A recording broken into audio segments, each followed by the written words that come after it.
Hay mga waray no, nandyan nga pala si tatay sa bukid at nagbubunot siya ng niyog. For the go na mga person, dito kami naglalakad ngayon.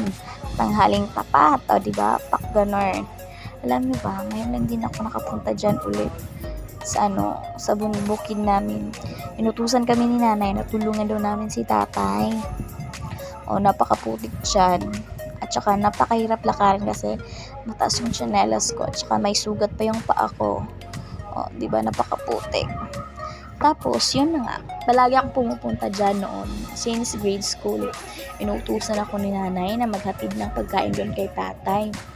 Tapos, sinama ko na nga itong jowa ko para dalawa kami tumulong. Ay, pati pala yung pamangkin ko. O, dyan na pala yung pinakamahirap daanan, yung kanal. For the go na, pag hindi ka marunong dyan, malalagat talaga. Tingnan yung pamangkin ko. Inubad niya yung tsinalas niya. Ano kayang gagawin niya? Oh, diba? Tumakbo siya, for the go.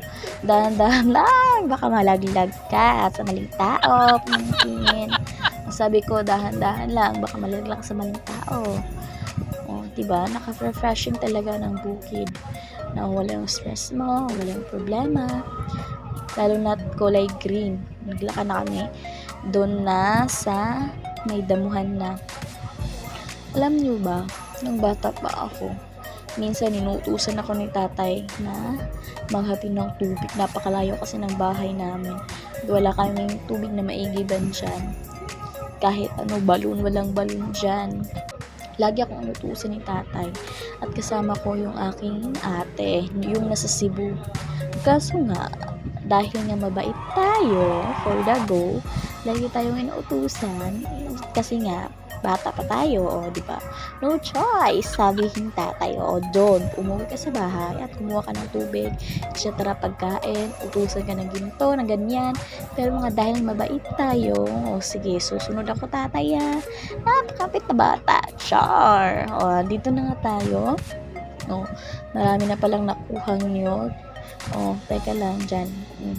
Yan na pala yung namin, bahay kubo. Nandun na sa Jowa Bells, tinatawag namin si tatay. Asan na kaya si tatay? Hindi sumasagot. Daddy, where are you na? I'm here! Pasok na kami sa kubo. Unang pasok, mangga agad, diba? Ganyan yan, katakaw. Pati yung pamangkin ko. Takaw na takaw yun sa mangga. Alam niyo ba, marami kaming mangga, napakatamis. Marami nang hinugot, tingnan niyo, fresh na fresh. Dahil nga wala dyan si tatay, pumunta kami doon sa kabila. Natawag na si tatay, hindi siya sumasagot. Ano kayang ginagawa doon ni tatay? Puntahan nga natin. Arats na! Diba? Binidyoan ko ang niyog. Alam niyo, pag pumunta ako dyan, kinukuha na ako ni tatay ng mangga, maraming mangga. Tapos minsan, dahil nga bata pa tayo, ako naghirap magkuha ng mangga, tapos hihingin lang ng mga tao doon, nang walang bayad. Charot! Napakadamot naman, wag ganun. Ito na, pamangkin ko, lamon ng mangga. Charis, dalawa sila ng jowa guys. Diba? For the go na, lakad-lakad, nandyan si tatay.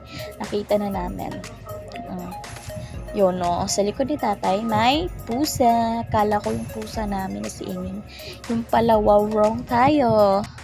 Nakatupamangkin ko, kumakain dyan ako ng mangga. Ito na, unang sulpo, chismis agad si tatay. Alam niyo mga kawaray nun, yan na nga, nagchismisa kami tatay kasi dalawa na lang kami dyan. Kasi, hinatid na ng pamangkin ko at ang jowa ko yung niyog doon sa bahay. Alam niyo, napakalayo talaga doon. Siguro mga 10 minutes bago ka makarating, o siguro 15 minutes doon sa bahay. Kasi malayo yung lakarin. At saka, mahirap kasi doon maglakad sa kanal. Doon na part talaga ako na struggles. Alam mo yung chismisa kami talaga dyan ni tatay, for the go, kahit anong chismis namin. Alam niyo ba mga kawain, tingnan niyo, ganun kalutong at napakasarap, napakatamis ang mga mangga namin dito. Fresh na fresh. Bagong kuha yan ni tatay, yung naganon doon sa kubo niya. Diba? Diniskitahan kong kunin, kinain ko. Mukhang marumi pa nga yung kamay ko. Charot lang. Ayan, yun na. Kasi ako lang naman yung kumakain. Hindi naman kayo kumakain. Tingnan nyo. Sarap na sarap talaga ako dyan. Gusto nyo kumain? Sige, pumunta kayo dito. Alam niyo ba mga kawaray noon, nung bata pa ako, lagi akong sumasama kay tatay dyan sa bukid. Tapos, pag binibiyak ang niyo, kinukuha ko yung buay dyan, yung kulay puti. Napakasarap talaga niyan. Alam niyo, yan yung pinaka-the best kong kainin kahit hindi na ako kumain. Tsaka nga pala, pauwi na pala kami ng mamangin ko at ng jowa ko. Dahil last na lang yung ihatid nila dun sa bahay. O yan na.